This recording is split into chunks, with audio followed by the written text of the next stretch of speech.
Excella Education Study in USA assured scholarship. Contact 9881 96666. ఆంధ్రప్రదేశ్లో ప్రభుత్వం మద్యపానం మీద, గుట్కా మీద, అదేవిధంగా గంజాయి మీద పూర్తిగా అణిగితొక్కాలని, వన్నిటి కూడా అరికొట్టాలని సెబ్ అనే ఒక కార్యక్రమం ప్రకటించింది. రాష్ట్రం మొత్తం మీద ఎక్కడ కూడా గంజాయి కానీ మద్యం కానీ లేకుండా చేయాలని కొంతమంది ఎక్సైజ్ అధికారులతో కలిపి ఒక కార్యక్రమం చేపట్టింది.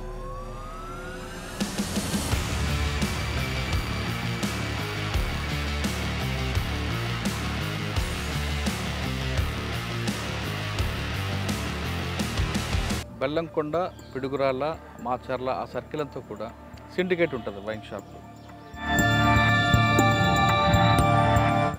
ఇల్లీగల్ లైసెన్స్ కండిషన్ వైలేషన్ చేస్తున్నప్పుడు షాపుల మీద జనరల్గా కేసులు కూడా రాస్తాం. ఈ ఎంఆర్పి వైలేషన్ మీద కేసులు వస్తే బిగినింగ్లో 25,000, తర్వాత 50,000, తర్వాత ₹1,00,000 ఉంది. ఎందుకంటే కట్టకపోతే షాప్ క్లోజ్ చేస్తాం.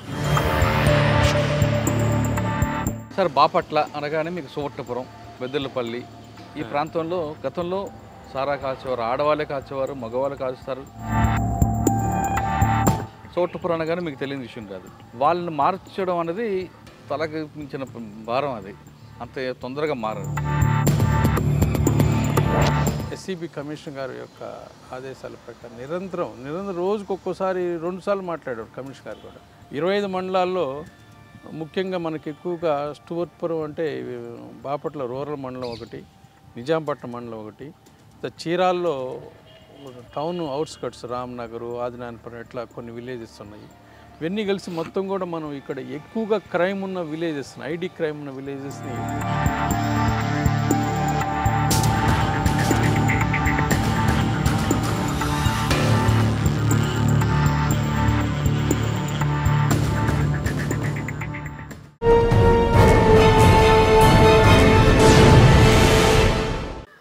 Welcome to crime diaries.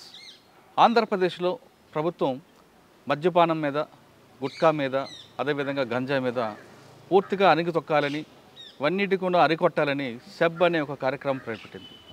ఈ సెబ్ అనేతో పాటు పరివర్తన 2 అనే 2 కాన్సెప్ట్లు తీసుకొని రాష్ట్రం మొత్తం మీద ఎక్కడ కూడా గంజాయి కానీ మద్యం కానీ లేకుండా చేయాలని కొంతమంది ఎక్సైజ్ అధికారులతో కలిపి ఒక కార్యక్రమం చేపట్టింది.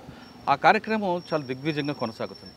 అయితే బాపట్ల జిల్లాలో ఎలా జరుగుతుంది, బాపట్ల ఒకప్పుడు కల్తీగాళ్ళు కానీ లేదా సారా కానీ కాస్తున్న వాళ్ళ మార్పు తీసుకురావడానికి ఏ విధంగా చేశారు అంటే, పరివర్తన తీసుకురావడం వెనక ఉద్దేశం కేవలం ఆ కేసులు పెట్టడం, అరెస్ట్ చేయడం కాకుండా అమ్మే వాళ్ళని కూడా వాళ్ళు మార్పు తీసుకురావాలి, వాళ్ళకి ఆర్థికంగా స్థితిగతులు మార్చాలనే ఉద్దేశంతో ఆంధ్రప్రదేశ్ ప్రభుత్వం చేపట్టిన పరివర్తన కార్యక్రమం బాపట్ల జిల్లా ఎలా జరుగుతున్న విషయం అంతా మాట్లాడడానికి బాపట్ల జిల్లా ఏఈఎస్ జి నరసింహరావు గారు ప్రస్తుతం అంత ఉన్నారు. ఆయన అడిగి పూర్తి వివరాలు తెలుసుకున్నాం. సార్ నమస్తే అండి. నమస్తే అండి. సార్, ఆంధ్రప్రదేశ్ ప్రభుత్వం కేవలం బాపట్లని కాకుండా టోటల్గా ఏపీలో పరివర్తన కార్యక్రమం, సంకల్పం అనే కార్యక్రమం పెట్టి గుడంబా కానీ లిక్కర్ కానీ ఏది లేకుండా ప్యూర్గా ఉండాలి అనే ఉద్దేశం చేపట్టిన కార్యక్రమం చాలా సక్సెస్ఫుల్గా వెళ్తుంది. ఆ కార్యక్రమంలో భాగంగా బాపట్ల జిల్లాలో ఎలా జరుగుతుంది, బాపట్ల జిల్లాలో ఇంతకుముందు ఏ విధంగా అంటే పరివర్తన ప్రారంభం కాకముందు ఎలాగుంది, పరివర్తన వచ్చిన తర్వాత ఎలాగుంది, అమ్మే వాళ్ళ పట్ల కేసులు పెట్టడం కాకుండా వాళ్ళ మార్పు తేవాలని, వాళ్ళకి ఒక మంచి కుటుంబం కలపాలి, ఆర్థికంగా వాళ్ళ స్థితిగతులు ఉండాలని వాళ్ళకి లోన్లు ఇవ్వడం, వాళ్ళతో వ్యాపారం చేయించారు. ఆ కార్యక్రమం ఎలా కొనసాగుతుంది, అంతేకాకుండా తీసుకున్న వాళ్ళ పట్ల కూడా కేసులు పెట్టడం కొంతమంది, లేదు ఫ్రెషర్గా అయితే వాళ్ళకి కౌన్సిలింగ్ చేయడం ఒకటి. ఈ 2 కార్యక్రమాలు ఎలా జరుగుతున్నాయి? ఈ ప్రశ్న సమాధానం చెప్పే ముందు నరసింహరావు గారు ఈ డిపార్ట్మెంట్కి ఎందుకు వచ్చారు, ఒకసారి కుటుంబ నేపథ్యం, బాపట్ల రాకముందు ఎక్కడెక్కడ పనిచేశారండి? నమస్కారం అండి. I dream thank you channel వారికి. నా పేరు నరసింహారావు. నేను ఈ డిపార్ట్మెంట్లో రాకముందు కూడా ప్రభుత్వ సర్వీస్లో చేస్తూ ఉన్నాను. ఏపీపీఎస్ హైదరాబాద్లో జాబ్ చేశాను. అవునా? అక్కడ హైదరాబాద్ ఏపీఎస్ పబ్లిక్ సర్వీస్ కమిషన్లో పనిచేశాను. ఓకే. ఆ తర్వాత ఈ గ్రూప్ 2 ఎగ్జామ్స్ రాసి ఎస్ఐగా ఈ డిపార్ట్మెంట్లో ఎంటర్ అయ్యాను 95లో. 95లో ఎంటర్ అయింది. నేటివ్ ప్లేస్ ఎక్కడండి? మా నేటివ్ ప్లేస్ ప్రకాశం జిల్లా మంగమూరు అండి. మంగమూరు మాది. నా స్టడీస్ అంతా కూడా ఒంగోలులోనే జరిగింది మొత్తం అప్ టు డిగ్రీ వరకు. అక్కడ కోచింగ్ కూడా ఏం లేదు. కోచింగ్లకి తీసుకోకుండానే ఓన్ ప్రిపరేషన్ అయ్యి లైబ్రరీకి వెళ్ళి చదువుకొని వచ్చి ఈ గ్రూప్స్కి ప్రిపేర్ అయ్యి నేను అటెంప్ట్ చేసి ఫస్ట్ సర్వీస్ కమిషన్లో గవర్నమెంట్ జాబ్ సంపాదించాను. ఆ తర్వాత 4 years తర్వాత ఈ గ్రూప్ టీఏలో సబ్ ఇన్స్పెక్టర్గా ఈ ఎక్సైజ్ డిపార్ట్మెంట్లో జాయిన్ అయ్యాను 95లో జాయిన్ అయిన దగ్గర నుంచి కూడా నేను ట్రైనింగ్ అయిన దగ్గర నుంచి సింగరాయకొండ. ఫస్ట్ పోస్టింగ్ ఎక్కడండి? ఫస్ట్ పోస్టింగ్ సింగరాయకొండ అండి. మీ నేటివ్ ప్లేస్కి వచ్చారు? నేటివ్ ప్లేస్ అంటే డిస్టిక్ ఒంగోలు డిస్టిక్ టాస్క్ ఫోర్స్లో పనిచేశాను. తర్వాత సింగరాయకొండ చేశాను. ఆ తర్వాత ఇక్కడ గుంటూరు జిల్లాలో క్రోసూరు, ఈ జిల్లాలో ఫస్ట్ పోస్టింగ్. అచ్చా. క్రోసూరులో నేను చేరినప్పుడు గుంటూరులో ఒంగోలులో ఫస్ట్ పనిచేస్తున్నప్పుడు సింగరాయకొండ మీరు ఫస్ట్ పోస్టింగ్లో మెయిన్ ఛాలెంజ్ ఏముందండి? మెయిన్ ఛాలెంజ్ ఎప్పుడైనా సరే అండి, ఎక్సైజ్ డిపార్ట్మెంట్లో 2 విధాలు ఉంటాయండి. రెవెన్యూ అండ్ క్రైమ్ కంట్రోల్ 2 చేస్తుండాలి. రెవెన్యూ ప్రయారిటీ ఉంటుంది, అట్ ది సేమ్ టైం దానితో పాటు అనుబంధం కూడా క్రైమ్ కూడా కంట్రోల్ చేస్తుంటే రెవెన్యూ ఆటోమేటిక్ ఇంక్రీజ్ అవుతూ ఉంటుంది. క్రైమ్ కనుక మనం నెగ్లెక్ట్ చేస్తే గవర్నమెంట్ కూడా వచ్చే రెవెన్యూ కూడా తగ్గిపోతుంది. అందుకని సైమల్టేనియస్గా 2 ఒకేసారి చూస్తూ ఉండాలి. రెవెన్యూని గవర్నమెంట్ ఇచ్చిన టార్గెట్ని మనం రీచ్ చేస్తూనే, కలెక్ట్ చేస్తూనే ఈ crime, ID crime, illicit distil liquor ఎక్కడ లేకుండా, గంజాయి లేకుండా, ఆ రోజుల్లో ఈ 2 ఎక్కువగా క్రైమ్స్ ఉండేవి. ఈ డిపిఎల్ క్రైమ్ ఉండేది కాదు, ఎన్డిపిఎల్ క్రైమ్ కూడా ఉండేది కాదు. అవి కంట్రోల్ చేస్తూ ఈ రెవెన్యూ కలెక్షన్, బార్లు, వైన్స్ చూసేవాళ్ళు. తర్వాత ఈ సెబ్ ఏర్పడిన దగ్గర నుంచి సింగరాయకొండ తర్వాత ఎక్కడికి వచ్చారండి? సింగరాయ తర్వాత మన గుంటూరు జిల్లా క్రోసూరులో ఎస్హెచ్ఓగా చేశాను. ఓకే. అక్కడే 3.5 సంవత్సరం చేశాను. అక్కడ క్రైమ్ నేచర్ ఏంటండి? క్రైమ్ నేను వచ్చిన కొత్తలో క్రైమ్ నేచర్ విపరీతంగా ఉండేదండి. ఏముండేదండి? అంతా ఈ ఐడి లిక్కరే. ఐడి లిక్కర్ బెల్లంకొండ, అచ్చంపేట మండలంలో విపరీతంగా క్రైమ్ ఉండేది. ఆ రోజుల్లో మేము ఇంటికి వచ్చేటికి రోజు 12, 1 గంట అయ్యేది ఆ రోజుల్లో. సార్, మీరు పనిచేస్తున్న టైంలో ఎక్సైజ్ డిపార్ట్మెంట్ ఇన్ఫ్రాస్ట్రక్చర్ చాలా తక్కువ. ఒక వెహికల్ ఉండేది కదా, ఏదో ఒక బైక్ ఉండేది, ఒక సైకిల్, ఇవే ఉండేవి. మీకున్న రూమ్ కూడా ఒక సింగిల్ రూము, దాని నిండా కూడా యారెక్ ఉండి, కంపు అంతా ఉంటుంది. అటువంటి అట్మాస్ఫియర్ ఎలా పనిచేశారండి? అంటే నేను జాయిన్ అయిన టైంలో 95లో స్టేషన్స్ ఉన్నాయండి. కానీ అంత నీట్గా ఉండవు కాదు. అంటే మేము ఎక్కడెక్కడ అంటే వ్యక్తిని బట్టి వ్యవస్థ గొప్పతనం బయట వస్తాను. ఇప్పుడు వ్యవస్థలు ఎప్పుడు మంచియే, ఆ వ్యక్తి యొక్క గుణగణాలను బట్టి, క్యాపబిలిటీని బట్టి వ్యవస్థ హైలైట్ అవ్వటమా, డౌన్ అవ్వటమా ఆధారపడి ఉంటుంది. ఓకే. 95లో మేము వచ్చినప్పుడు స్టేషన్స్, మేము బిల్డింగ్ లేకపోయినా కొత్త స్టేషన్స్ క్రియేట్ చేశారు. ఎస్టాబ్లిష్ చేయమంటే మేము క్రోసూరులో నేనే కొత్త స్టేషను స్టార్ట్ చేశాను. 99లో వచ్చాను. కొత్త స్టేషన్ ఓపెన్, మాకన్నీ వెహికల్స్ కూడా ఇచ్చారు. 3 మండల్స్ జ్యూరిడిక్షన్ ఉండేది. బెల్లంకొండలను అండ్ అచ్చంపేటలో ఎక్కువ క్రైమ్ ఉండేది. ఎక్కువ night halt, night early morning night rides చేసేవాళ్ళం. 12, 1 గంట రైట్ వచ్చేది. నక్సల్ ప్రాబ్లం కూడా ఆ రోజులు బాగుండేది. కానీ ఎక్కడ కూడా నక్సల్స్ మా మీద దాడి చేయటం కానీ, అటాక్ చేయటం కానీ అసలు ఒక్క ఇన్సిడెంట్ జరగలేదు. నేను 3.5 సంవత్సరం పనిచేశాను క్రోసూరులో. ఒక్క ఇన్సిడెంట్స్ నేను ఫేస్ చేయాలి. సాధారణంగా వైన్ షాపుల నుంచి, బార్ల నుంచి మామూలు వస్తాయంటారు, వస్తుంటారా? అదేం లేదండి. అది ఎట్లాగా ఇప్పుడు అట్లాంటి ఎప్పుడు చేయరు. ఎందుకంటే చేస్తే ఏంటంటే నిరంతరం వాచ్ ఉంటుంది.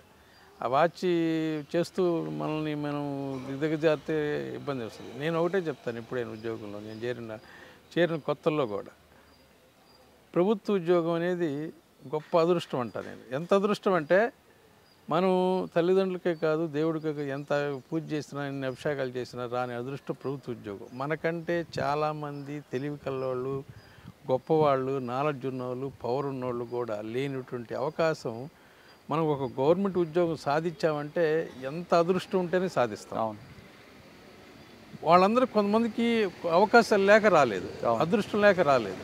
మనకంటే తెలివిగలవాళ్ళు ఉన్నారు, ఉద్యోగం రానోళ్ళు. దాన్ని నిరంతరం నిలబెట్టుకోవాలని నా పాలసీ. ఎందుకంటే మా కేటరే కాదు, ఏ కేటరే అయినా సరే ప్రభుత్వ ఉద్యోగం అంటే, ఇప్పుడు ఎంతోమంది సొసైటీలో 10,000కి, 12,000కి, 15,000కి, 20,000కి పనిచేస్తున్నారు. నిరంతరం 12 గంటలు పనిచేస్తారు, 13 గంటలు, 14 గంటలు కూడా పనిచేస్తున్నారు. వాళ్ళతో పోల్చుకుంటే ప్రభుత్వ ఉద్యోగం ఎంత అదృష్టవంతులని నేను భావిస్తాను. నా కింది స్థాయి సిబ్బంది కానీ, నా సహోద్యోగులకు కానీ ఎప్పుడు అదే చెప్తాను. నేను ఈరోజు నేను జాయిన్ అయిన దగ్గర నుంచి ఈరోజు అదే చెప్తాను, అదే మాట వల్లిస్తా. మనం ఒక గుర్తింపు ఉందంటే, గౌరవం ఉందంటే, మనం అన్నం తింటున్నామంటే, సొసైటీలో ఎంత విలువ ఉందంటే ఈ ప్రభుత్వ ఉద్యోగం. ఇంకోటి కూడా, ఈ డిపార్ట్మెంట్లో, ఎక్సైజ్ డిపార్ట్మెంట్లో ఒక వ్యక్తిని అరెస్ట్ చేస్తున్నారంటే ఆ పవరు ఒక తెలుగు రాష్ట్రాల్లో కంట్రీ మొత్తం మీద పోలీస్ తర్వాత ఎక్సైజ్ డిపార్ట్మెంట్గా ఉంది. ఒక వ్యక్తిని అరెస్ట్ చేసి జైలుకి పంపే అధికారం ఏ డిపార్ట్మెంట్కి లేదండి త్రూఅవుట్ కంట్రీ. అది కాకుండా ఎంటైర్ కంట్రీలో కూడా మా డిపార్ట్మెంట్కి ఉన్నటువంటి పవర్స్ మిగతా కంట్రీలో ఎక్కడా కూడా ఏ స్టేట్లో కూడా ఎక్సైజ్ డిపార్ట్మెంట్కి పవర్స్ లేవు. అది చాలా అదృష్టంగా నేను భావిస్తాను. అదే చెప్తాను మా వాళ్ళకి నిరంతరం. ఇంత అదృష్టం మనకు ఒక బిల్డింగ్ ఇచ్చారు, ఇంత బిల్డింగ్ ఇచ్చారు, ఒక వెహికల్ ఇచ్చారు, 10 మంది ఇచ్చారు, ఇన్ని వేల జీతాలు ఇస్తున్నప్పుడు మనం ఎట్టి పరిస్థితిలో ఎంత న్యాయం చేయాలో అంతకంతకు 100కి 100 చేయాలా. మనం పోల్చుకోవాల్సింది ఎప్పుడు కూడా మనకంటే తక్కువ ఆదాయం ఉన్నవాళ్ళు, భేద స్థితి వాళ్ళు, పేదవాళ్ళతో పోల్చుకుంటే మనం హ్యాపీగా బతుకుతామండి. బాగా డబ్బు ఉన్న వాళ్ళతో మనం పోల్చుకుంటే మనం అసలు అసంతృప్తితో బతుకుతాం. లేని రోగాలు కొనుక్కోవాలి, తెచ్చుకుంటాం. బాగా చదువుకున్నవాడితో పోటీ పడాలా, మనం అంటే పేదవాడితో మనకంటే తక్కువ ఆదాయం ఉన్న వాళ్ళతో మనం పోల్చుకుంటే హ్యాపీగా బతుకుతాం, కాన్ఫిడెంట్గా బతుకుతాం. అది నా ఆలోచన. నేను అది నా ఉద్యోగులు, నా సహోద్యోగులు కానీ నాకు ఇది సార్ అదే చెప్తాను. సార్ కోసూరు నుంచి ఎక్కడికి వచ్చారు? కోసూరు నుంచి ఆఫీసర్ల యొక్క రిక్వెస్ట్ మీద నేను గుంటూరు టౌన్లో వచ్చానండి ఎస్ఐగా. అక్కడి నుంచి కూడా మళ్ళీ ప్రమోషన్ మీద పిడుగురాళ్ళు చేశారు. గుంటూరులో ఎంతకాలం చేశారండి? గుంటూరులో 2 ఏళ్ళు చేశాను ఎస్ఐగా. గుంటూరు టౌన్లోనే చేశాను. తర్వాత అక్కడి నుంచి ప్రమోషన్. క్రైమ్ ఏంటండి గుంటూరు క్రైమ్లో? గుంటూరులో క్రైమ్ అంటే ఐడి క్రైమ్ ఉండదు ఎక్కువగా. ఈ బార్లు, వైన్స్లు, క్లబ్స్ వీటి మీద రైడ్స్ కానీ, వాడు ఇల్లీగల్ యాక్టివిటీ చేయకుండా, డీవియేషన్ లేకుండా, వైలేషన్ లైసెన్సీ కండిషన్స్ డీవియేషన్ లేకుండా చూస్తుంటాం. అది అక్కడి నుంచి ప్రమోషన్ సిఐగా ప్రమోషన్ మీద పిడుగురాళ్ళు వచ్చాను. పిడుగురాళ్ళు కూడా 1.5 years చేశాను. అక్కడ కూడా హెవీ క్రైమ్ ఉండేది. కరెక్ట్గా 2014లో వచ్చాను. నేను చేరిన రోజే పిడుగురాళ్ళు 2 బస్సులు తగలబెట్టారు నక్సలైట్లు. 2014లో? 2004లో. అదే అప్పుడు రాజశేఖర రెడ్డి ముఖ్యమంత్రిగా అప్పుడే కొత్తగా ప్రమాణ స్వీకారం చేస్తున్నారు. చేరిన రోజే అప్పుడు మొత్తం మీద నేను 1.5 years చేస్తే దాదాపు 10 చోట్ల నక్సలైట్లు పేల్చారు. వెహికల్స్, బస్సులు కానీ ఇవి కానీ. ఎక్కడో అయితే మా డిపార్ట్మెంట్ పరంగా కూడా ఎక్కడ కూడా మమ్మల్ని ఎక్కడ ఇబ్బంది పెట్టింది లేదు. అంటే మీ దగ్గర వెపన్స్ లేవు కాబట్టి మిమ్మల్ని ఇబ్బంది పెట్టలేదు వాళ్ళు? కావచ్చు. అంటే ఒకటి అంటే ఏ ఉద్దేశం మనకు తెలియదు, చెప్తున్నాను అసలు విషయం యాక్చువల్గా. అంటే వైన్ షాప్ కూడా 3 వైన్ షాపులు పగలగొట్టారు నేనున్న పిడుగురాళ్ళ టైంలో. ఎదురుపడ్డారు ఎప్పుడైనా మీకు? నాకు ఎక్కువ ఎదురుపడలేదండి. ఎక్కువగా యాక్చువల్గా మనకి పిడుగురాళ్ళ ఏరియాలోను అండ్ బెల్లంకొండ ఏరియాలో బాగా ఉండేవాళ్ళు ఆ రోజు వినికిడి. మేము ఎప్పుడు కూడా మాకు ఎప్పుడు ఎదురుపడలేదు. ఉన్న కొంతమంది మన వాళ్ళు గమనించేవాళ్ళు కానీ మా వైపు రావటం కానీ, మమ్మల్ని నిలువరించడం కానీ చేయలేదు, ఎప్పుడు చేయలేదు. అలాంటి ప్రాబ్లం. అక్కడ మీకు బాగా టఫ్ ఏంటండి గుంటూరులో పిడుగురాళ్ళలో ఐడి క్రైమ్ అండి, నిరంతరం ఐడి క్రైమ్ బ్రహ్మాండంగా. వెహికల్ సీజర్ కానీ, డిస్టిల్ లిక్కర్ మ్యానుఫ్యాక్చరింగ్ కానీ, సేల్స్ కానీ విపరీతంగా ఉండేది. ఎందుకంటే కొంచెం లేబర్ ఏరియా ఎక్కువ ఉంది. ఆ రోజుల్లో ఇప్పుడున్నంత డెవలప్ కాలేదు. క్రైమ్ ఎక్కువగా ఉండదు, ఐడి క్రైమ్. సార్ ఆ కొండల్లో గుట్టల్లో సారా కాల్చేవారు అంతా అడవి ఫారెస్ట్. మీరు అక్కడ ఇన్ఫర్మేషన్ ఎలాగ వచ్చేది? మీరు రైట్స్ ఎలా చేసేవారు? ఒకవేళ మీరు వెళ్ళినా వాళ్ళు ఎదురుదాడి చేయడానికి కూడా రెడీగా ఉంటారు? వాళ్ళు అన్నీ ఉంటారు, అన్నిటికీ సిద్ధంగానే ఉండాలి. అది సహజం. అది ఉద్యోగంలో మనం అవన్నీ కామన్ అండి. అవి ఏదో హడ్డీలు వస్తాయి, వాడొస్తాడు వీడొస్తాడు అనుకుంటే మనం ఏది మనం వెళ్తూ ఉంటే, మనం తిరుగుతూ ఉంటేనే మనకి తిరుగుతున్నారా, బయలులాగా తిరుగుతున్నారని వాళ్ళు కొంచెం ఆలోచిస్తారు. ఇంకోటి ఏంటంటే, ఎవరైతే ఇట్లా ఉద్యోగం చేస్తున్నారో వీళ్ళు ఈ కంట్రోల్ రూపేణా చెప్తూ మిగతా సమాజాన్ని పీడిస్తున్నారా లేదా కూడా ఎంక్వైరీ చేసుకుంటారు. ఎవరైనా సరే పీడిస్తున్నారా లేదా, వీళ్ళు కేసులు ముద్దాయిలను తీసుకుపోయి, కాసేవాళ్ళని తీసుకుపోయి డబ్బుల కోసం పీడిస్తున్నారా లేదా, హెరాస్ చేస్తున్నారా, తిడుతున్నారా, కొడుతున్నారా, ఇట్లాంటి కూడా గమనిస్తారు. అలాంటివన్నీ నా యొక్క ఉద్యోగ నిర్వహణలో ఉండేవి కాదు. అసలు అందుకు ఆ రెప్యుటేషన్లో తీసుకొచ్చింది. అంటే ఫస్ట్ నుంచి అలానే ఉండేవాడు. అంటే ఇప్పుడు ఆ క్రైమ్ చేసేవాళ్ళండి 100% కూడా చాలా పేదవాళ్ళే వాళ్ళు చేసేది. కానీ అది కంపల్సరిగా మనం ప్రభుత్వ పాలసీ ప్రకారంగా దాన్ని కంట్రోల్ చేయవలసిందే. రెండో విషయం ఏంటంటే, అది ప్రజల యొక్క ఆరోగ్యానికి చాలా ఇబ్బందికరమైన విషయము. ఎందుకంటే అది ఆ సారాయి తాగి కొనుక్కొని తాగే వాళ్ళకి చాలా ఎర్లీ స్టేజ్లో వాళ్ళు చనిపోవడం జరుగుతుంది. ఎందుకంటే వాళ్ళు వేసే కెమికల్స్ కానీ తయారీ విధానంలో చాలాగా ఇబ్బందికరమైన వస్తువులు వేస్తారు చాలా. అవును. అందువల్ల అది ప్రమాదకరం అన్నమాట. సార్ మీరు కాచేవాడి పట్ల సానుభూతి ఉంది మీకు, ఎందుకంటే వాడు నిరుద్యోగి, నిరక్షరాస్యుడు, వాడు దాని మీద బతుకుతాడు కాబట్టి చేస్తున్నాడు, వాడు తెలియగా అని అంటున్నారు. కానీ వాళ్ళ వెనక ఒక పెద్ద వ్యక్తి ఉంటాడు. మీకు దొరికేది వీళ్ళే, వాడు దొరకట్లేదు. ఎప్పుడైనా మీరు ఆ కీపింగ్ మీద ఎప్పుడైనా ఫోకస్ చేశారా? అందరినీ చేస్తామండి, అన్నీ చేస్తాం. భలే వాళ్ళు చేయకపోతే ఎలాగా? ఈ అమాయకుడిని ఇరికించడం కాదు, అసలు దీని బ్యాక్గ్రౌండ్ ఉంటే వాళ్ళని కూడా చేస్తాం, ఖచ్చితంగా చేస్తాం. అలా మీ సర్వీస్లో ఎక్కడైనా చేశారా?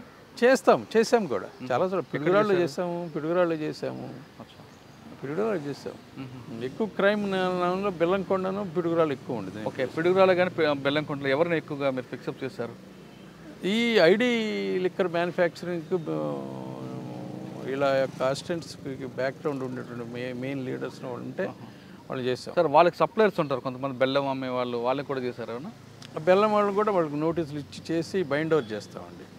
బైండ్ ఓవర్ చేసేవాళ్ళు అవి కూడా చేస్తాం. కానీ బెల్లంకొండ, పిడుగురాళ్ళ, మాచర్ల ఆ సర్కిల్ అంతా కూడా సిండికేట్ ఉంటుంది. వైన్ షాప్లో బాటిల్ మీద ఒక రేట్ ఉంటుంది, ఒక సిండికేట్లో ఒక రేట్ అమ్ముతుంటారు. వాటిని పట్టుకున్నారు ఎప్పుడైనా? అట్లాంటి చాలా కేసులు రాసేవాళ్ళం అండి. ఎంఆర్పి వైలేషన్ మీద చాలా కేసులు రాస్తాం. ప్రతి నెల కూడా కేసులు రాస్తున్నవాళ్ళు. ఇల్లీగల్ లైసెన్స్ కండిషన్ వైలేషన్ చేస్తున్నా కూడా షాపుల మీద జనరల్ కేసులు కూడా రాస్తాం.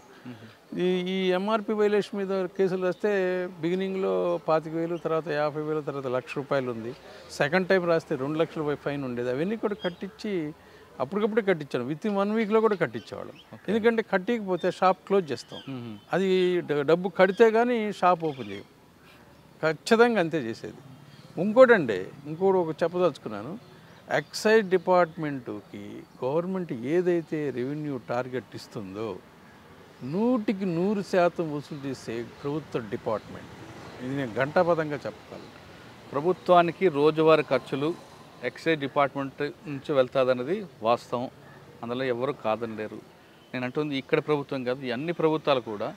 కానీ ఎక్సైజ్ డిపార్ట్మెంట్ పట్ల చిన్న చూపు చూస్తాయండి. ఎందుకంటారు అంటే వాళ్ళకి అంటే మిగతా డిపార్ట్మెంట్లకు ఇచ్చినంత ఇన్ఫ్రాస్ట్రక్చర్ ఇవ్వకపోవడం కానీ, మ్యాన్ పవర్ పెంచడం కానీ, లేదు వాళ్ళకి కావాల్సిన ఫెసిలిటీస్ ఇవ్వడంలో కానీ ఎక్సైజ్ అనగానే చిన్న చూపు చూస్తుంది. కానీ రోజువారీ ఖర్చులు ఇక్కడ నుంచే వెళ్తుంటాయి. అంటే చిన్నచూపు అని కాదు, ప్రభుత్వం యొక్క పాలసీ విధానం బడ్జెట్ అలొకేషన్ దాన్ని బట్టి చేస్తూ ఉంటారు. ఉద్యోగస్తులకు కానీ లేదా డిపార్ట్మెంట్ కూడా చిన్నచూపు అంటూ ఏం లేదు. చిన్నచూపు కాకపోయినా దీనికి ప్రయారిటీ ఉండదు అనేది నా అభిప్రాయం. ప్రయారిటీ అంటే ముందు వెల్ఫేర్ స్కీమ్స్ చాలా ఉంటాయి గవర్నమెంట్ పాలసీలో. అవి చాలా డిపార్ట్మెంట్కి ఫెసిలిటీస్ కంటే బెనిఫిట్స్ కంటే కూడా పబ్లిక్కి ఎక్కువగా ఉపయోగపడే స్కీమ్స్ ఉంటాయి. వాటికి ముందు బడ్జెట్ అలాట్మెంటు ఎలకేషన్ అనేది చాలా ఇంపార్టెంట్. కాబట్టి డిపార్ట్మెంట్ చిన్న చూపు అంటూ ప్రయారిటీ అని కూడా అంటారు. Right sir. కోడ్ మీరు పిడుగురాల తర్వాత ఎక్కడికి వచ్చారండి?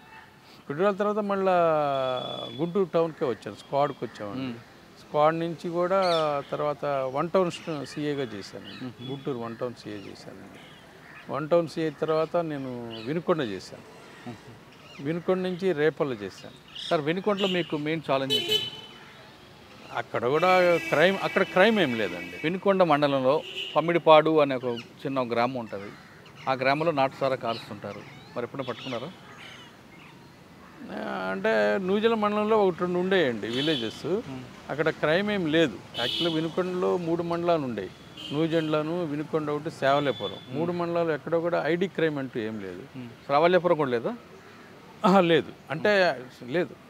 కానీ వినుకొండ టౌన్లోనే మీరు పొదిలి రూట్లోకి వస్తున్నప్పుడు అక్కడ మీకు లెఫ్ట్ సైడ్ వెళ్తే రైల్వే ట్రాక్ నుండి మనం పమ్మిడిపాడు వెళ్తాం. రైట్ సైడ్లో మీకు శివాలయం గుట్టు ఉంటుంది. ఆ గుట్టలో వెనక్కి కాలుస్తుంటారు. అక్కడ ఒకరు కాల్చేవారు సారా. తర్వాత వినుకొండ బస్ స్టాండ్ నుండి లెఫ్ట్ సైడ్ బస్ స్టాండ్ నుంచి లెఫ్ట్కి ఒక రోడ్ వెళ్తుంది. ఆ రూట్లో చివరికి వెళ్తే అక్కడ కూడా నాటు సారా కాసేవారు. నా హయాంలో అసలు సారాయే లేదండి అక్కడ. నేను పనిచేసిన సమయంలో అక్కడ సారాయి కూడా లేదు. 100 అక్కడ నుంచి ఎక్కువ మంది తీసుకొచ్చేవారు కదా.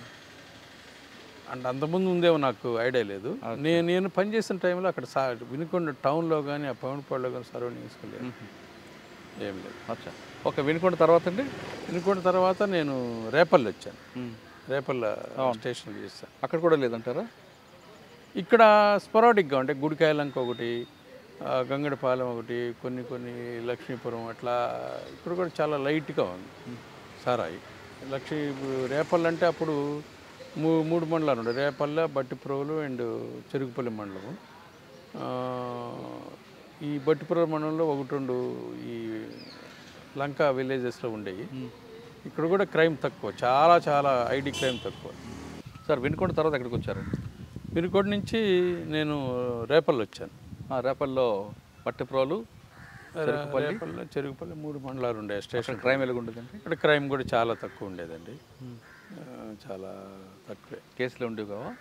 ఉండే ఇక రేర్, లిమిటెడ్గా. అక్కడ కమ్యూనిటీ పూర్తిగా సారా కాల్చేవారు కదండి.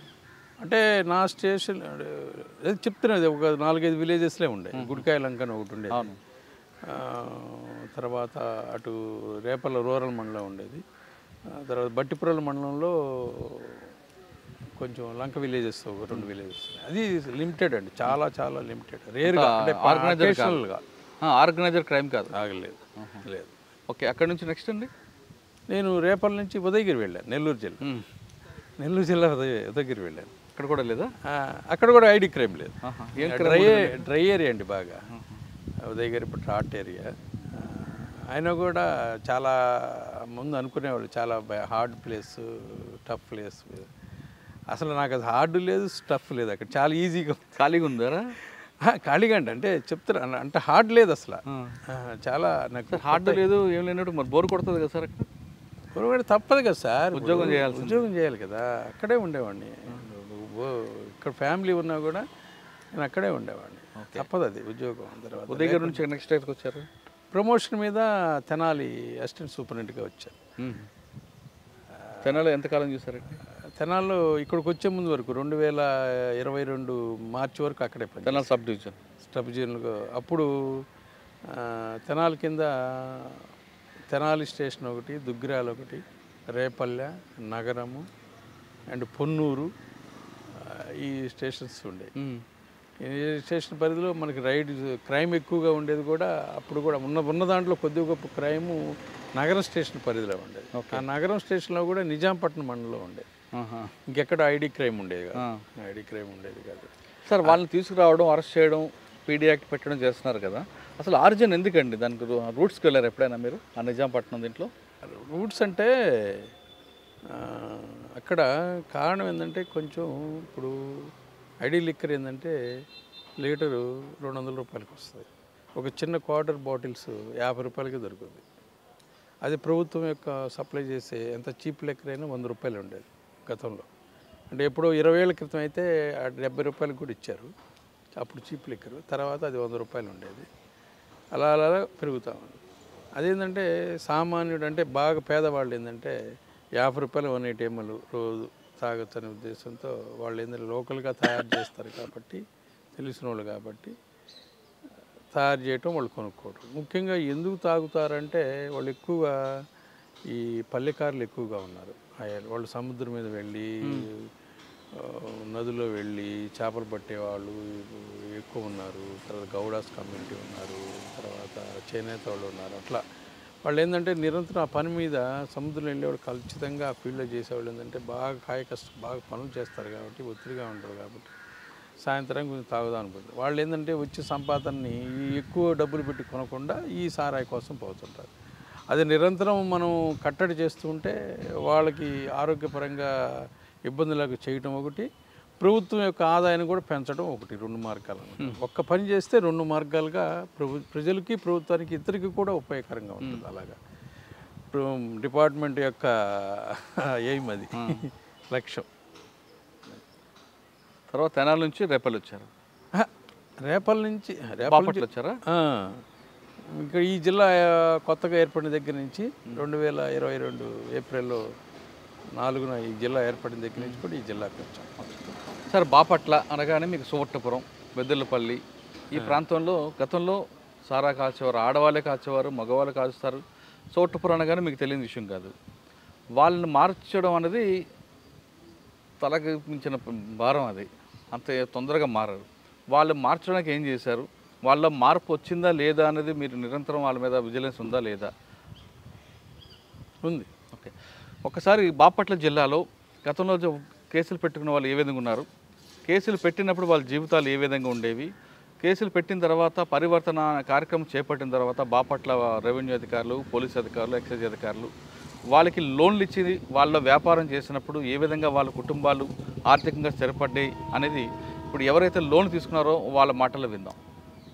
సార్ ఇంతకుముందు మేము సరాకాసేవాళ్ళం. నా పేరు పోలా నర్మదా సార్. సార్ నాకు 3 పిల్లలు. మా భర్త చనిపోయిన తర్వాత మేము చాలా ఆర్థిక పరిస్థితిలో ఉన్నాము.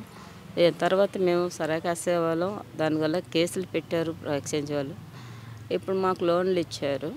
దాన్ని బట్టి మేము కొంచెం పర్వాలేదు, మేము బాగానే ఉంటున్నాం. ఇప్పుడు మానేసాం సార్.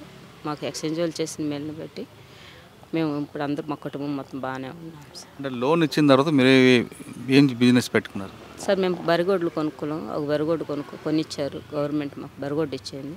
దాని పాలు అమ్ముకొని మేము బతుకుతున్నాం సార్. కానీ బర్రె సంవత్సరం పొడుగు ఇవ్వదు కదా? 6 నెలలే ఇస్తుంది సార్. మాకు పింఛన్ వస్తుంది. పిల్లలు ఏదో ఒక పని చేస్తున్నారు, ఆటో ఇటో వేసుకుంటున్నారు. 2 బర్రెలు ఇస్తే 2 బర్రెలు ఇస్తే ఇంకా బ్రహ్మాండంగా ఉంటుంది సార్. మాకు ఇచ్చింది ఒక గొర్రెలే ఇచ్చారు. ఎక్స్చేంజ్ లోన్లో ఇచ్చింది మాకు 75,000లో మొత్తం పోగానే మా చేతికి వచ్చింది 68,000 వచ్చింది. దాంట్లోనే మేము 82,000 రూపాయలు పెట్టి గొడ్డు కొన్నాం. ఒక గొడ్డు 6 నెలలే ఇస్తుంది పాలు. ఇంకొక గొడ్డు ఇచ్చినుంటే మాకు మా కుటుంబం మొత్తానికి సరిపోయేది సార్. ఇప్పుడు మాకు చాలా ఇబ్బందిగా ఉంది. దానివల్ల కేసులు ఉన్నప్పుడు మేము వెళ్ళొచ్చేవాళ్ళం, ఇబ్బందిగానే ఉండేది వెళ్ళడానికి వచ్చేకి. ఇప్పుడు కేసులు ఏం లేదు కాబట్టి కొంచెం అది హ్యాపీగానే ఉన్నాం సార్. మేము గతంలో సరాయి కాసేవాళ్ళం. ఇప్పుడు కలెక్టర్ అమ్మ ఎక్స్చేంజ్ పూనుకొని కలెక్టర్ అమ్మ లోన్ ఇచ్చుకొని చిల్లర కొట్టి పెట్టుకున్నాను. చిల్లర కొట్టి పెట్టుకుని రోజుకి 500-600 బేరం ఉంటుంది. పర్లేదు, బాగానే ఉన్నాము. కేసులు పడినప్పుడు జీవితాలు ఉంటుంది, కేసుల నుంచి బయటపడ్డాక జీవితాలు. కేసులు పడ్డప్పుడు కోర్టుకు తిరుగుతూ ఉండాలి, రిస్క్ అయ్యేది, పిల్లల్ని వదిలేసి రిస్క్ అయ్యేది తిరుగుతానికి. ఇప్పుడు ప్రస్తుతానికి అయితే బాగానే ఉన్నాం మేము. చెప్పండి పేరు. నా పేరు దేవర సుభాష్ని అండి. నేను సరాయి కాసేదాన్ని ఇదివరకు. తర్వాత కేసు పడ్డ తర్వాత కలెక్టర్ అమ్మ గారు, ఎక్సైజ్ సిఐ గారు ఇట్లా లోన్ ఇప్పించారు. 75,000 గేదెని తీసుకున్నాము. తీసుకున్న తర్వాత దాని పాడి మీద కొంచెం టిఫిన్ కొట్టు కూడా వేసుకుంటాం. టిఫిన్ పాడి చేసుకుంటూ ఉంటాం. దానివల్ల కొంచెం బాగానే ఉన్నాం. 2 బర్రెలు ఇస్తే ఎలా ఉంటుంది? 2 బర్రెలు ఇస్తే చేసుకోగలుగుతాం. అంటే అది ఇది మీద రొటేషన్ అయింది. కానీ చేస్తుండే మన సారే కాస్తున్నారా? లేదు సార్, కాయట్లేదు.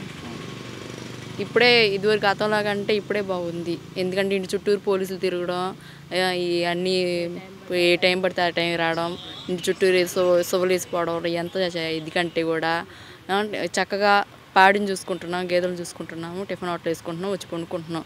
ఇప్పుడు ఎవరు కూడా పోలీసు వాళ్ళు మా ఇంటి వద్దకు రారు, మమ్మల్ని వచ్చి కూడా మాట్లాడరు. మీరు కాస్తున్నారు, మీరు అమ్ముతున్నారు అని చెప్పని. ఇదివరకంటే భయంగా ఉండాల్సి వచ్చింది. ఎవరైనా వస్తున్నారంటే అటు వెళ్ళాలి ఇటు వెళ్ళాలి అని చెప్పని భయంగా ఉండేది. ఇప్పుడు ఎవరు వచ్చినా మనం వీళ్ళకి భయపడాల్సిన అవసరం ఉండదు, ధైర్యంగా ఉండొచ్చు. నాది స్టోట్పురం కంపా ఉష. అంతకుముందు నేను సరాయి కాస్తూ ఉన్నానండి. అప్పుడు నా పిల్లలు చిన్నగా ఉన్నారు, సరాయిలు కాస్తూ ఉన్నాను. మా పిల్లలు ఇప్పుడు పెద్ద అయ్యారు, డిగ్రీలు చదువుకుంటున్నారు. అమ్మ పోలీసు వాళ్ళు ఇంటి చుట్టూ రాకూడదని ఆ అమ్మాయి గొడవ చేస్తుంది. నేను సరాయి కాయడం మానేశానండి. వీళ్ళు లోన్ ఇచ్చారండి, మాకు లోన్ ఇచ్చారు. ఆ బట్టల వ్యాపారం చేసుకోమని లోన్ ఇచ్చారు.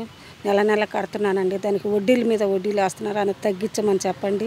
ఇప్పుడు మా అమ్మాయి చదువుకొని డిగ్రీ పాస్ అయ్యి ఇంట్లో ఉందండి. ఆ అమ్మాయికి ఒక చిన్న జాబ్ ఇప్పిస్తే అదే చాలండి. ఇంతకుముందు పోలీసు వాళ్ళు వచ్చి మమ్మల్ని ఇంటి చుట్టూ తిరిగేవాళ్ళు, గొడవలు చేసి. ఇప్పుడు మాకు ఆ టార్చర్ ఏం లేదండి. వాళ్ళు ఇచ్చిన లోన్ మీద బాగానే వ్యాపారం చేసుకుంటాం. బట్టల షాప్ సంవత్సరం పూట నడుస్తుందా? సంవత్సరం పూట నడవట్లేదండి బట్టల షాపు. 6 నెలలు నడుస్తుంది, 6 నెలలు నడవట్లేదండి. ఇంకా అదేనండి మా బాధ, ఇంకేం లేదు. మా అమ్మాయికి చిన్న జాబ్ ఒకటి, ఏదో ఒకటి మా బాధ. మేము బడి లోన్ కడుతున్నామండి. మా అమ్మాయికి చిన్నది ఏదైనా ఒక జాబ్ ఇప్పిస్తానన్నారండి. ఆ జాబ్ కూడా ఇప్పిలేదండి. ఆ జాబ్ అన్ని ఇప్పిస్తే నెల లోన్ కట్టుకుంటామండి మేము. నా పేరు చిన్నపోతుల శిరీష. ఇదివరకు సరాయి కాసుకుంటూ ఉండేవాళ్ళం. నేనేం చదువుకోలేదు. 9th standard స్టోట్పురం.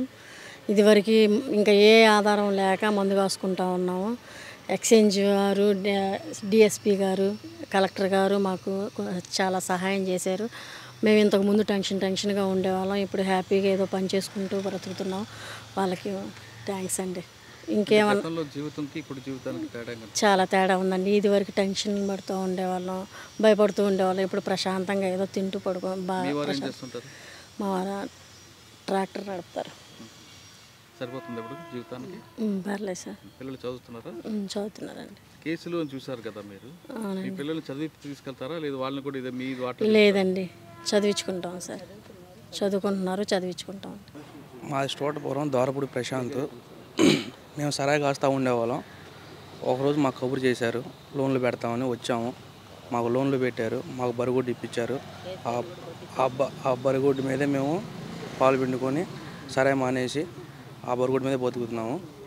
కాబట్టి మా ఇంటి ముందు పోలీసులు ఇదివరకు బాగానే వచ్చేవాళ్ళు, భయపడతా ఉండేవాళ్ళు. ఇప్పుడు మా ఇంటి ముందుకు ఎవరు రావట్లేదు, ప్రశాంతంగా బతుకుతున్నాము. బర్రె ఒకటి సరిపోతే రెండు బాగుంటుంది. దాంతోనే మేము ఇంకో బర్రె కొనుక్కున్నాము. ఆ బర్రెతో పాటే కొంచెం మేము డబ్బులు వేసుకుని ఇంకో బర్రె కొనుక్కొని అట్లే జీవనం సాగిస్తున్నాము. ఇప్పటివరకు కేసుల్లో ఇరుక్కొని బయటికి పడి తర్వాత ప్రభుత్వం ఇచ్చిన సహకారంతో వ్యాపారం చేస్తూ వాళ్ళ మాటలు విన్నాం. ఇక మళ్ళీ ఒకసారి అధికారిగా అడిగి వాళ్ళ పథకాలు నిజంగా వాళ్ళు చేరాయా, చేరిన తర్వాత వాళ్ళలో మార్పు వచ్చిందా లేదా విషయాన్ని అడుగుతాం. సార్, ఇప్పుడు కొంతమంది వచ్చి మాట్లాడారు, గతంలో వాళ్ళు సారా కాచారు, వాళ్ళ మీద కేసులు పెట్టారు, పీడీ యాక్ట్లు పెట్టారు, తిరుగుతున్నారు. వాళ్ళకి పరివర్తనలో కొంత భాగం వాళ్ళకి లోన్లు ఇచ్చి, కొంతమంది బట్టల వ్యాపారం, కిరాణా షాపులు, లేదంటే బర్రెలు ఇచ్చి పాలు అమ్మించుకో, ఇటువంటి కార్యక్రమాలు చెప్పారు. వాళ్ళు చెప్పేది ఏంటంటే ఇంతవరకు బర్రెలు ఒకటి ఇచ్చారు, 2 ఇస్తే మా కుటుంబం బాగుంటుందని. బట్టల షాపులు 3 నెలలకే మాకు వ్యాపారం, 6 నెలలు ఖాళీగా ఉంటుంది, 9 నెలలు ఖాళీగా ఉంటున్నామని. లేదు, ఇంకొకటి కిరాణా షాపు రెగ్యులర్గా బిజినెస్ లేదని, కానీ వడ్డీలు మాత్రం బ్యాంకుల్లో కట్టాల్సి వస్తుందని వాళ్ళు ఆవేదన వ్యక్తం చేస్తున్నారు. అటువంటి వాళ్ళకి మీరు ఏం సంబంధం చెప్తారు? అసలు నిజంగా మీరు పెట్టిన కార్యక్రమం సక్సెస్ఫుల్ అయింది అనుకుంటున్నారు? ఖచ్చితంగా అండి. ఈ ప్రభుత్వం వచ్చినాక ఈ పరివర్తన కార్యక్రమం 2 అనేది ప్రారంభించడం జరిగింది. ఎంత కార్యక్రమం అంటే త్రూఅవుట్ యుద్ధ ప్రాతిపదికన ఎలా అయినా సరే దీన్ని 3 నెలలు లేదా 6 నెలల్లో క్రైమ్ జీరోకు తీసుకురావాలని ఒక ప్రభుత్వం యొక్క సంకల్పాన్ని మా యొక్క కమిషనర్, ఎస్సీబీ కమిషనర్ గారి యొక్క ఆదేశాల ప్రకారం నిరంతరం రోజుకు ఒక్కోసారి 2 సార్లు మాట్లాడారు కమిషనర్ గారు కూడా. ఆ కార్యక్రమంలో భాగంగా ఆపరేషన్ పరివర్తన 2 అనేది బాపట్ల జిల్లాలో కూడా బ్రహ్మాండంగా నిర్వహించడం జరిగింది. ఇక్కడ ఎస్పీ కొత్త జిల్లా ఏర్పడింది. కొత్త జిల్లా ఏర్పడినప్పుడు ఇక్కడ మొత్తం మనకి 25 మండలాల్లో ముఖ్యంగా మనకి ఎక్కువగా స్టూవర్ట్పురం అంటే బాపట్ల రూరల్ మండలం ఒకటి, నిజాంపట్నం మండలం ఒకటి, చీరాల్లో టౌన్ అవుట్స్కట్స్ రామ్నగరు, ఆదినాయనపురం ఇట్లా కొన్ని విలేజెస్ ఉన్నాయి. ఇవన్నీ కలిసి మొత్తం కూడా మనం ఇక్కడ ఎక్కువగా క్రైమ్ ఉన్న విలేజెస్ని, ఐడి క్రైమ్ ఉన్న విలేజెస్ని 19 విలేజెస్ని రెడ్ విలేజెస్గా మనం ఐడెంటిఫై చేసాము. ఈ 19 విలేజెస్లో కూడా మేము 100% కూడా కట్టడి చేసాం. అంటే ఎలా చేసుకొచ్చారండి? వాళ్ళు తరతరాలుగా అందులోనే ఉన్నారు, వాళ్ళకి మీ ఇచ్చిన పథకాలు ఇష్టం లేదు. ఒకటండి, మేము నేరాన్ని చేసే వాళ్ళని పట్టుకురావడం, తీసుకురావడం, కోర్టుకు పంపించడమే కాకుండా at the same time day టైంలో కూడా ఇవన్నీ కూడా మేము ఎర్లీ మార్నింగ్ నైట్ చేసుకొచ్చేవాళ్ళం. కేసు తిరుగుతుంది. మళ్ళీ వీక్లీ థ్రైస్ ఒక మీటింగ్లు పెట్టేవాళ్ళు ఈ పల్లెల్లో, ఎక్కడెక్కడ ఈ ఐడి క్రైమ్ ఎక్కువగా జరుగుతుంది, అమ్ముతున్నారు, తాగుతున్నారు వాళ్ళ దగ్గర ఏంటంటే అవేర్నెస్ కార్యక్రమం. అంటే ఈ సారాయి తాగడం వలన కలిగేటువంటి దుష్ఫలితాలు, ఆరోగ్యమైనటువంటి ఇబ్బందులు, ఇలాంటి వాటి మీద అవేర్నెస్ ప్రోగ్రాంలు పెట్టేవాళ్ళు. అది పరివర్తన 2 అనే కింద కేసులు పెట్టడమే కాకుండా ఈ కార్యక్రమం నిర్వహించేవాడు. ఈ కార్యక్రమం నిర్వర్తిస్తూ వీళ్ళందరికీ కూడా ప్రభుత్వ ఆదేశాల ప్రకారంగా కూడా మేమందరం కూడా చేస్తూ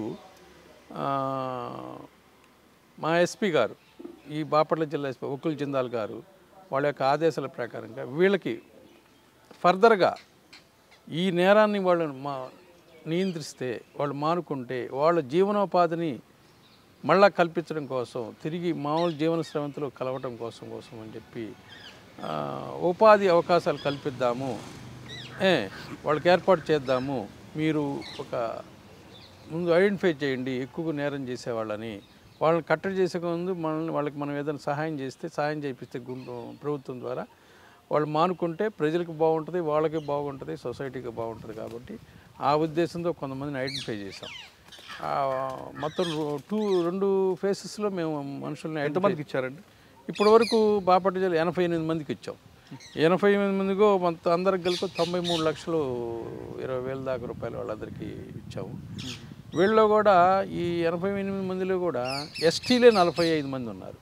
ఎస్సీలు ఒకళ్ళు, అదర్ కమ్యూనిటీస్ 45 మంది ఉన్నారు అన్నమాట. సరే, 88 మందికి మీరు దాదాపు 98 లక్షల రూపాయలు వాళ్ళకి లోన్ ఇప్పించి వాళ్ళకు ఒక ఉపాధిని అంటే సంఘంలో వాళ్ళకి గౌరవప్రదంగా బతకడానికి మీరు ఏర్పాటు చేశారు. ఆ 88 మందిలో అందరూ సక్సెస్ అయ్యారా, లేదు మళ్ళీ వాళ్ళు బ్యాక్ టు పేరుండి అవుతున్నారు? ఎవరు కాలేదండి, ఎవరు కాలేదు. ఎందుకంటే మేము నిరంతరం కూడా వీళ్ళకి లోన్లు ఇప్పించినా కూడా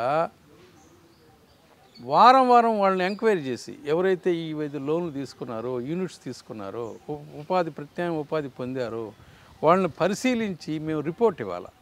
ప్రతి వారం కమిషన్ గారికి ఒక రిపోర్ట్ ఇవ్వాలి. వాళ్ళు అదే జాగ్రత్తగా కంట్రోల్లో ఉన్నారా, మా పాత నేరాలు మళ్ళీ చేయకుండా ఉన్నారా లేదా, చేస్తుంటే వాళ్ళని ఏ విధంగా కట్టడి చేశారు, కేసులు రాశారా లేదా అనేది కూడా మేము రిపోర్ట్ ఇవ్వాలి. అంటే వాళ్ళ మీద నిరంతరం వాచ్ ఉంటుంది. ఎందుకంటే వాళ్ళకి మేము ఉపాధి కల్పించాం ప్రభుత్వం. మనం ఎస్పీ గారు 2 విడతలుగా అంటే మళ్ళా కూడా చేయమంటున్నారు సార్. ఇంకేమన్నా వస్తారేమో చూడండి వాళ్ళకు కూడా, అంటే మళ్ళీ కూడా ప్రోగ్రాం ఉంది, మళ్ళీ చేస్తాం, త్వరలో చేస్తాం ఈ ఎలక్షన్ లోపు. సార్, మీ దగ్గర లోన్ తీసుకొని మారుతున్నట్లుగా నటిస్తూ మరొకసారి వాళ్ళు అదే బాటలోకి వెళ్తే ఏం చేస్తారు? వాళ్ళు ఎట్టి పరిస్థితుల్లో వాళ్ళ బాటకు వెళ్తామని అంటే మేము ఊరుకునేలే కదా. వాళ్ళని ముందు మోటివేట్ చేస్తాము, ఆ డబ్బులు కట్టాలంటాము, లేనిపోయిన ఇబ్బందులు పడతారు, వాళ్ళే ఇబ్బందులు పడతారు. మేము కేసులు పెట్టడమే కాకుండా వాళ్ళని మోటివేషన్ చేస్తున్నాం. హెల్త్ పరంగా కావచ్చు, లేకపోతే వాళ్ళకి ఆర్థిక పరంగా కూడా బాగా నిలదొక్కోవడానికి, సొసైటీలో ఒక ఉన్నటువంటి బ్యాడ్ నేమ్ పోగొట్టుకొని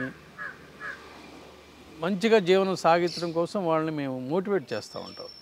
దానివల్ల వాళ్ళ పిల్లలు ఉన్నారు, వాళ్ళ పిల్లలు కొంతమంది చదువుకొని ఉంటారు, వాళ్ళకి ముందు ఫస్ట్ వాళ్ళకి చెప్తాం, వాళ్ళు చాలా ఇన్స్పైర్ అయ్యి చేస్తూ ఉంటారు. మాకైతే ఉండే అట్లా ఒక 5-6 మందికి వాళ్ళ పిల్లలకు కూడా చిన్న ప్రైవేట్ జాబ్స్ కూడా ఇప్పించాం. ఆ కార్యక్రమం కూడా చేస్తాం. అంటే మీరు జాబ్లు ఇప్పించారు, లోన్ ఇచ్చారు, కానీ ఆ లోన్ల వల్ల మాకు సరిపోదు, మా జీవనం సాగట్లేదు, ఉద్యోగాలు పిల్లలకు రావట్లేదు, తీసుకున్న అప్పు కట్టకపోతే బ్యాంక్ వాళ్ళు కూడా మా మీద వడ్డీ వేస్తున్నారంటే కొంతమంది అంటున్నారు. అలాంటివి ఉంటే మేము ఏదైనా ఉంటే వీళ్ళతో బ్యాంక్ వీళ్ళతో చర్చించి ఏదైనా ఉంటే వాళ్ళకి ఇబ్బంది లేకుండా ఆ కార్యక్రమం కూడా తీసుకొని చేస్తాము. మీరు చెప్పారు కాబట్టి వడ్డీ మీద వడ్డీ వేస్తున్నారు, అలా లేకుండా మేము మాట్లాడి చేస్తాంలేండి, కట్టడి అలాంటిది ఇబ్బంది లేకుండా చేస్తాం. అలాగే చేస్తాం. అంటే బాపట్ల జిల్లాలో ఆపరేషన్ పరివర్తన సక్సెస్ అంటారు మీరు? ఇది స్టేట్లో ఫస్ట్ ఆర్ సెకండ్ అనుకుంటారు. మేము ఈ పరివర్తన కార్యక్రమం ఇంతమందిని మేము ఇప్పించడం అనేది అది ఓన్లీ ఒక ఎస్పీ గారు ఇనిషియేషన్లో జరిగింది. వకుల్ జిందా గారి యొక్క డైనమిక్ లీడర్షిప్లో మేము పనిచేయడం జరిగింది. ఇంత ప్రౌడ్గా చేసామంటే ఆయన ఆధ్వర్యంలో. నేను నా లైఫ్లో ఇంత ఎక్కువ కాలము ఒక చోట క్రైమ్ నిరంతరం పర్యవేక్షణ చేసింది ఈ జిల్లాలోనే. మీరు ప్రభుత్వ ఆదేశాల మేరకు మీరు వ్యక్తిగతంగా మీరు కానీ ఎస్పీ గారు కానీ మీ టీం అంతా కూడా తీసుకొని అంటే ఒక దొంగని ఒక క్రిమినల్ని మార్చామన్న సంతృప్తి కోసం మారారంటే సంతృప్తి మీకే ఉంటుంది. ఆ సంతృప్తి కోసం దీనికి ఒక యజ్ఞలాగా తీసుకొని చేస్తున్నారు. దీనికి తూట్లు పొచ్చడం కొంతమంది ఉంటారు ఎక్కడ దగ్గర, అటువంటి తూట్లు పొడిచేవాడికి ఏం చేస్తారు మీరు? వాళ్ళకి ఏం మాటలు చెప్పాలో అలా చెప్పి వాళ్ళని సరి చేస్తాం. అట్లా ఉంటాయి, జరుగుతూ ఉంటాయి. వదిలేండి సార్, చేయండి సార్ అంటుంటారు. అవన్నీ కామనే. ఇప్పుడు వాళ్ళ తరఫున ఇంకోళ్ళు ఎవరో వస్తూ ఉంటారు. అలా వస్తేనే కదా మనం వాళ్ళకి ఏం చెప్పాలో అలా చెప్తాము. వాళ్ళకి చెప్తాము, వీళ్ళకి చెప్తాము. అలాంటి రాజకీయ నాయకులు వస్తారు వాళ్ళ సపోర్ట్గా వస్తారు, సహజం అది. ఏంటంటే ఒక కమ్యూనిటీ కావచ్చు, లేదా పార్టీ కావచ్చు, లేదా వర్గం కావచ్చు, ఇంటి పక్క వాళ్ళు కావచ్చు, రకరకాలుగా వస్తూ ఉంటారు. వస్తేనే కదా తెలిసేది అసలు బ్యాక్గ్రౌండ్ ఎవరున్నారు, సపోర్ట్ ఎవరున్నారు, మంచి ఎవరు, చెడ్డ ఎవరు, ఏం చెప్పారు, వాళ్ళ యాటిట్యూడ్ ఏంటి, వీళ్ళ బిహేవియర్ ఏంటి, వాళ్ళకి వీళ్ళకి వాళ్ళ ముందే వీళ్ళకి చెప్తాం, వీళ్ళ ముందు వాళ్ళకి చెప్తాం. ఇద్దరికి ఒకేసారి కౌన్సిలింగ్ క్లోజ్ ఇస్తాను నేనైతే. కౌన్సిలింగ్ అంటే మీరు ఇదా? కౌన్సిలింగ్ అంటే మాటలతో వాళ్ళకి, మీరు చేతులతో అలా కాదు. అంటే ఎట్టయినా ఇద్దరు ఉంటారు, అతను తీసుకొని ఇది వస్తారు. ఇప్పుడు అక్యూజ్ నేరం చేసిన వ్యక్తిని ఇంకొక అతను ఎవరో తీసుకొస్తారు అనుకోండి, వాళ్ళకి చెప్తా విషయం. గతంలో ఇలా చేశాడండి, ఇలా చేశాడండి, చూడండి ఈయన చేసిన పనులు ఇలా ఉన్నాయి, ఇప్పుడు ఈయన చేయటం వల్ల ఈ ఉపాధి కల్పించే విధంగా బతుకుతున్నాడు అని చెప్తాం. లేదంటే ఈ పని చేయటం వల్ల ఇతను ఇలా ఫీల్డ్లో ఇలా ప్రవర్తించాడు, ఈ విధంగా పెంచాడు, ఇది కరెక్టా అవునా కదా మీరు ఆలోచించండి, మీరు కరెక్ట్ అంటే చెప్పండి, వదిలేస్తామంట. దాదాపు నాకు తెలిసి 30 సంవత్సరాల నుంచి ఫీల్డ్ ఉన్నారు. చాలామంది క్రిమినల్స్ చూస్తుంటారు మీరు, వాళ్ళ యొక్క సైకాలజీ మీకు స్టడీ చేస్తుంటారు. ఇప్పుడు బాపట్లలో 85 మందికి మీరు లోన్ ఇచ్చారు. వీళ్ళు మారుతారు అని మీకు నమ్మకం ఉందా? మారుతారంటే నేనేనండి. మంచిగా బ్రతకాలంటే చనిపోయేంత వరకు జాగ్రత్తగా ఉండాలి, ప్రతి నిమిషం అలర్ట్గా ఉండాలి. నేను చెడిపోవడానికి ఒక సెకండ్ చాలు. ఏ వ్యక్తి అయినా సరే మంచివాడిని చెడుగా మారడానికి పెద్ద శ్రమం పడుతుంది, కానీ చెడుగా ముద్రపడ్డ వ్యక్తి మంచిగా మారడానికి చాలా టైం పడుతుంది. కానీ నిరంతరం పర్యవేక్షణ మోటివేషన్ వల్ల అది సక్సెస్ సాధించవచ్చు. కానీ వాళ్ళు మీ దగ్గర లోన్ తీసుకున్నాం చెప్పేది ఏంటంటే, మేము లోన్ తీసుకున్నాం, మేము కేసులు లేకుండా ఒక మంచి జీవితానికి వెళ్ళాలనుకుంటున్నాం, కానీ సమాజం మాకు అటువైపు వెళ్ళనివ్వకుండా మాకు ఇంకా దొంగనో క్రిమినల్ అయినా ముద్ర వేసింది కాబట్టి మేము మారలేకపోతున్నాం అని చెప్తున్నారు. వాళ్ళు అటువంటి మారలేకపోవడం అంటే వాళ్ళు ఈ క్రైమ్లోకి వస్తేనే మేము పరిశీలిస్తాం. వారు వేరే సమాజం మిగతా సమాజం ఏమంటున్నారు అనేది అలా కాకుండా వీళ్ళ ప్రవర్తన బట్టే సమాజం ఉంటుంది. సహజంగానే జనరల్గా ఒక్కసారి దొంగతనం చేసినా కూడా 4 సార్లు చేసినా 100 సార్లు చేసినట్టు సమాజం అని దొంగను చూస్తుంది. కానీ మనం నిరంతరం కూడా మనం అలానే కట్టుబడి ఉంటే ఆటోమేటిక్గా సమాజం కూడా మార్చుకుంటుంది. వెంటనే చేంజ్ అవ్వాలంటే సమాజం నమ్మకం ఉంది. అది వ్యక్తి యొక్క క్యారెక్టర్ని బట్టి ఉంటుందండి. ఇక్కడ మీరు 85 మందిని చూస్తారు కదా, వాళ్ళు మారుతారని మీకు నమ్మకం ఉంది. మారితేనే కదా వాళ్ళు ఇంతవరకు చేయకపోవడానికి కారణం ఎందుకు? వాళ్ళు నిరంతరం పర్యవేక్షణ చేస్తుంటేనే అలా ఉంటారు. పర్యవేక్షణ చేయలేదనుకోండి, జనరల్గా గైడెన్స్ ఉండదండి, వాళ్ళకి ఎడ్యుకేషన్ ఉండదు, గైడెన్స్ ఉండదు. అలాంటి వాళ్ళని ఏంటంటే నిరంతరం గైడెన్స్ని ఎడ్యుకేషన్ చేస్తుంటేనే వాళ్ళు దారిలోకి వస్తారు. ఎందుకంటే ఇలిసిట్ ఉంటారు, ఆర్థిక పరంగా తక్కువ ఉంటారు, సపోర్టింగ్ లేకపోవచ్చు, ఇట్లా రకరకాల కారణాలు ఉంటాయి. అలాంటి వాళ్ళకి ఏంటంటే ఆ సాటిస్ఫాక్షన్ ఏంటంటే మాలాంటి వాళ్ళకి, మాలాంటి డిపార్ట్మెంట్ వాళ్ళకి ఇట్లా చేసామనుకోండి, అన్నిటికంటే గొప్ప సంతృప్తి ఇలాంటివే. కరెక్టే. క్రైమ్లో ఉన్నప్పుడు వాళ్ళు చాలా విలాసవంత జీవితాన్ని అనుభవించారు. క్రైమ్లో ఉన్నప్పుడు తర్వాత జైలుకి వెళ్ళారు వేరే విషయం. ఒక నేరం చేసిన తర్వాత వాళ్ళు వచ్చిన డబ్బులతో చాలా విలాసవంతం ఉండేవారు. ఇప్పుడు మీరు కష్టపడి సంపాదించుకొని కుటుంబంతో హాయిగా ఉండి మీరు చెప్తున్నారు. కష్టపడడానికి అలవాటు పడిన కొన్ని శరీరాలు విలాసవంత జీవితానికి అలవాటు పడ్డ వాళ్ళకి మీరు ఇచ్చే సమాధానం ఏంటి?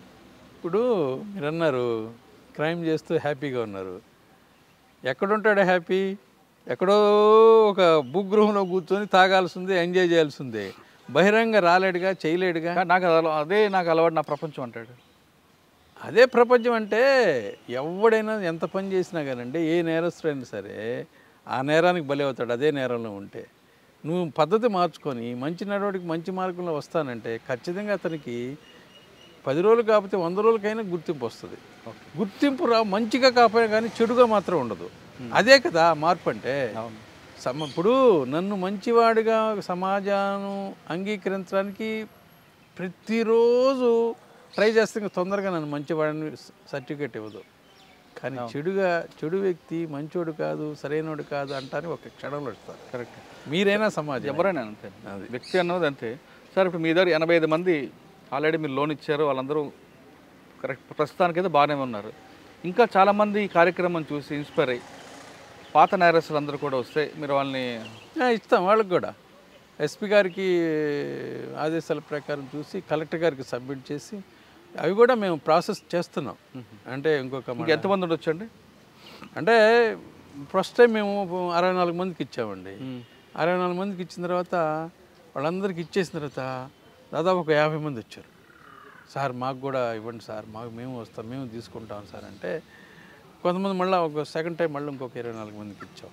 అంటే మళ్ళీ కొంతమంది వచ్చారు. అయితే వాళ్ళందరికీ కూడా బ్యాంకు సిబిల్ స్కోరు లేదు, డోక్రా గ్రూపులో మెంబర్షిప్, ఇట్లాంటి కొన్ని చిన్న చిన్న కారణాలతో వెంటనే ఇవ్వలేకపోయాం. అవన్నీ మీరు సరి చేసుకురండి, మీకు ఇప్పిస్తామని చెప్పాం. సార్ వాళ్ళు చెప్పేది మరొక ఇబ్బంది ఏంటంటే, మీరు లోన్లు ఇచ్చారు, మమ్మల్ని ఆదుకుంటున్నారు, మా మీద పాత కేసులు కూడా తీస్తే ఇంకా మేము హ్యాపీగా ఉంటాం, కోర్టు చుట్టూ తిరగలేపుతున్నా అంటారు. వాళ్ళకి మీరు సమాధానం? పాత కేసులు తీసేయాలంటే అది డిపార్ట్మెంట్ పరిధిలో ఉండదండి, పాలసీ. అది ప్రభుత్వం పాలసీ మ్యాటర్. అది ఏదైనా గవర్నమెంట్ వాళ్ళ నేరం చేయకుండా ఉంటే తీసే అధికారం ఉంది కదండి. అది ప్రభుత్వం నిర్ణయించాలి, మేము నిర్ణయించడానికి లేదు. అది ప్రభుత్వం నిర్ణయించుకోవాలి, అది ప్రభుత్వ పాలసీ మ్యాటర్. సార్ ఫైనల్గా చెప్పండి, ఈ డిపార్ట్మెంట్లో వచ్చే వాళ్ళకి మీరు ఇచ్చే మెసేజ్ ఏంటి? కొత్తగా రావాలనుకున్న వాళ్ళకి. సాధారణంగా ఎక్సైజ్ డిపార్ట్మెంట్ అంటే డబ్బులు వస్తాయి, హ్యాపీగా ఎంజాయ్ చేయొచ్చు, బాటిల్స్ ఉంటాయి అనేది ఒక భావన కొంతమందికి ఉంది, అందరికీ కొంతమందికి. అటువంటి ఊహలతో అటువంటి కోరికలతో ఈ డిపార్ట్మెంట్లోకి వచ్చే వాళ్ళకి మీరు ఇచ్చే మెసేజ్ ఏంటి? అసలు ఆ ప్రభుత్వ ఉద్యోగం అంటేనే ఎవరైనా ఉద్యోగం వస్తే చాలు అనుకుంటారు. ఒక ఎక్సైజ్ డే అనే కాదు, ప్రభుత్వ ఉద్యోగం సాధిస్తే చాలు హ్యాపీగా ఉండొచ్చు అనుకుంటారు. అంతవరకు కరెక్టే, గౌరవమే. అసలు ఏ ఉద్యోగం చేయాలన్నా సరే మనం ఒక సిన్సియారిటీ కమిట్మెంటు లేకుండా ఏ ఉద్యోగంలో అయినా సరే, ఏ కేడర్లో, మా department right from constable to top cadre వరకు సిన్సియారిటీ కమిట్మెంటు హార్డ్ వర్క్ లేకపోతే ఎవరికి విలువ ఉండదండి. నువ్వు సంపాదించినా తిన్నా తినకపోయినా కానీ నిరంతరం పనిచేసే వాళ్ళకి ఎక్కడైనా గౌరవం ఉంటుంది. అది లేనప్పుడు ఏ డిపార్ట్మెంట్ వెళ్ళినా ఏ కేటర్కి వెళ్ళినా కూడా విలువ ఉండదు నీకు. ఇది కూడా రాదు. అంటే కొంతమందికి అదృష్టం కలిసి వస్తుంది, కానీ నిరంతరం సాధించాలంటే, నిరంతరం మనం నిలదొక్కోవాలంటే, ఉద్యోగంలో విధి నిర్వహణలో పేరు ప్రఖ్యాతులు సంపాదించుకోవాలంటే నిరంతరం పనిచేయాల్సిందే. నువ్వు గొప్ప పేరు సంపాదించుకోకపోయినా పర్వాలేదు, కానీ నీ పేరు చెడగొట్టకూడదు, డిపార్ట్మెంట్ యొక్క పేరు చెడగొట్టకూడదు. నీ బాధ్యత ఏదో అది నువ్వు మర్చిపోకూడదు. అది మర్చిపోతే సమాజం నిన్ను చెదరించుకుంటుంది. ఏ వ్యక్తినైనా చెదరించుకుంటే, ఏ కేడర్లో చెదరించుకుంటుంది. కానీ ఫస్ట్ మన బాధ్యత ఏంది అది నేర్చుకోవాలి. కుటుంబ బాధ్యత ఎంత ముఖ్యమో ఉద్యోగ బాధ్యత అంతే ముఖ్యం చెప్తాను నేను. ఈ రెండు ఒకటే అంట. ఈ రెండు కూడా నిర్వహించాలంటే ఆరోగ్యం ముఖ్యం అంట. ఆరోగ్యం లేకపోతే అసలు ఈ సృష్టిలో ఎవడు ఏ పని చేయలేడు. దీన్ని కాపాడుకోవాలంట. ఇవన్నీ సాధించాలంటే నువ్వు కుటుంబ బాధ్యత మోయాలా, ఉద్యోగ బాధ్యత మోయాలా, ఆరోగ్యం సంపాదించాలి. Knowledge important. నాలెడ్జ్ అంటే పుస్తక నాలెడ్జ్, పుస్తకంలో ఉండే విషయాలే కాదు, సమాజం యొక్క స్థితిగతులను గమనించుకోవాలి. ఉద్యోగంలో ఉన్నా విడిగా ఉన్నా కూడా మనం సహాయం చేయడానికి చాలా అవకాశాలు ఉన్నాయి. కాబట్టి కమిట్మెంట్ చాలా ఇంపార్టెంట్, సిన్సియారిటీ చాలా ఇంపార్టెంట్, హార్డ్ వర్క్ చాలా ఇంపార్టెంట్, నాలెడ్జ్ చాలా ఇంపార్టెంట్, హెల్త్ చాలా ఇంపార్టెంట్. అది విద్యార్థికైనా, నిరుద్యోగికైనా, ఉద్యోగికైనా, సీనియర్ సిటిజన్కైనా, ఏ మనిషికైనా ఇంపార్టెంట్ అండి. అది నా ఉద్దేశం. ప్రభుత్వ ఉద్యోగం దొరకడం అనేది, సంపాదించినది చాలా అదృష్టం అంటున్నారు నరసింహరావు గారు. ఉద్యోగం వచ్చిన తర్వాత దాన్ని కాపాడుకోవడం మరీ పెద్ద బాధ్యత అని చెప్తున్నారు. ఉద్యోగం వచ్చింది కదా అని మనం అవినీతి పరులుగా మారితే ఆ మచ్చ మీకే కాదు, మీ కుటుంబకే కాదు, నీకు అన్నం పెడుతున్న ప్రభుత్వానికి కూడా చెడ్డ పేరు వస్తుంది. కాబట్టి ప్రతి ప్రభుత్వ ఉద్యోగి ఖచ్చితంగా పనిచేయండి.